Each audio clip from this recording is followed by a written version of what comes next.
Hello friends, स्वागत है आपका हमारे यूट्यूब चैनल स्टडी कार्डा में। और आज हम फिर आपके लिए चाक्षु प्रकाशन बिहार बीएड एंट्रांस की बुक से हिस्ट्री के क्वेश्चंस लाए हैं।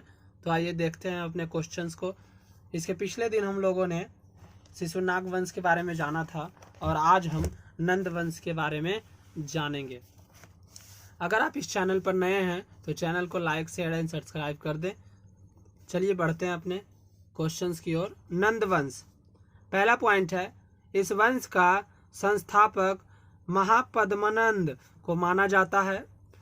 पुराणों में महापद्मनंद को सर्व क्षत्रांतक मतलब क्षत्रियों का नाश करने वाला तथा वार्गव मतलब दूसरे परशुराम का अवतार कहा गया है।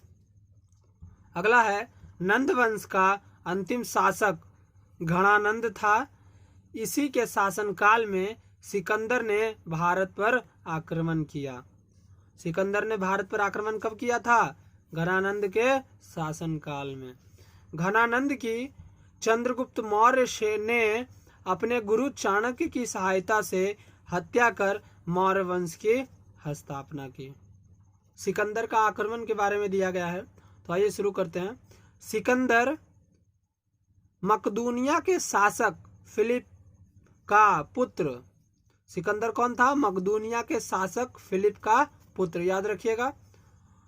सिकंदर ने 326 ईस्वी पूर्व में भारत पर आक्रमण किया। पंजाब के राजा पोरस ने सिकंदर के साथ झेलम नदी के किनारे हाइडेस्पीच का युद्ध लड़ा, परंतु हार गया। ब्यास नदी पर पहुंचकर सिकंदर के सिपाहियों ने आगे बढ़ने से इनकार कर दिया। इनकार करने का प्रमुख कारणों में सैनिकों द्वारा लगातार युद्धों से उत्पन्न हताशा, नंदों की विशाल सेना, सीमांत प्रदेश की कष्टदायक जलवायु, घर लौटने की व्यग्रता आदि थे। सब कारण दिए हैं, इनकार करने के सारे कारण है, ये सब देख लीजिए। अगला पॉइंट है, तक्षशिला के शासक अंभी ने सिकंदर के आगे आत्मसमर्पण कर उसे आगे के अभियान में सहयोग किया था। किसने? अंभी ने। अगला पॉइंट है, वह भारत भूमि के विजित क्षेत्रों को अपने सेनापति फिलिप के अधीन छोड़कर बेबीलोन चला गया, जहां 323 ईस्वी पूर्व में उसकी मृत्यु हो गई। सिकंदर ने निकैमा तथा बुकाफैला नामक दो नगरों की स्थापना की। बुकाफैला जो नगर था घोड़ों के नाम पर रखा गया था और निकैमा विजयनगर को कहा जाता है। अगला पॉइंट है, भारत में यूनानी प्रभाव वंश, क्षत्रप प्रणाली और उलुक शैली के सिक्कों का प्रचलन शुरू हुआ। क्वेश्चन आ सकता है दोस्तों। यूनानी प्रभाव वंश में क्षत्रप प्रणाली और उलुक शैली के सिक्कों का प्रचलन हुआ था। नंद वंश के बारे में इतना ही दिया गया दोस्तों। अब अगले वंश है मौर्य वंश, जिसके बारे में हम लोग पढ़ेंगे।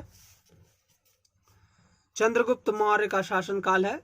चंद्रगुप्त मौर्य अपने गुरु चाणक्य की सहायता से अंतिम नंद वंशीय शासक घनानंद को पराजित कर 25 वर्ष की आयु में मगध के सिंहासन पर आसीन हुआ और मौर्य साम्राज्य की स्थापना की।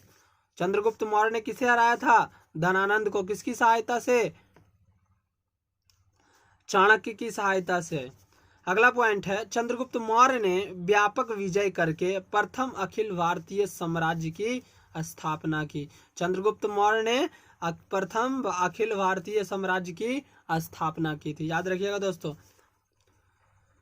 जस्टिन ने चंद्रगुप्त मौर्य की सेना को डाकुओं का गिरोह कहा। डाकुओं का गिरोह किसे कहा?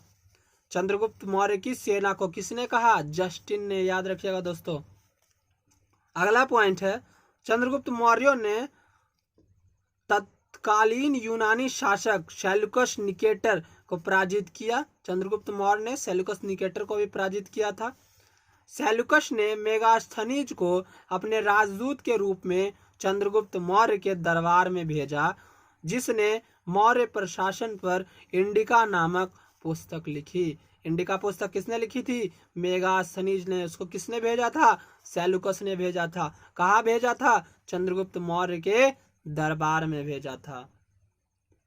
अगला पॉइंट है, शक क्षत्रप रुद्रदामन के गिरनार अभिलेख से यह जानकारी मिलती है कि चंद्रगुप्त मौर्य ने सौराष्ट्र तक का प्रदेश जीतकर प्रत्यक्ष रूप में अपने शासन में लाया।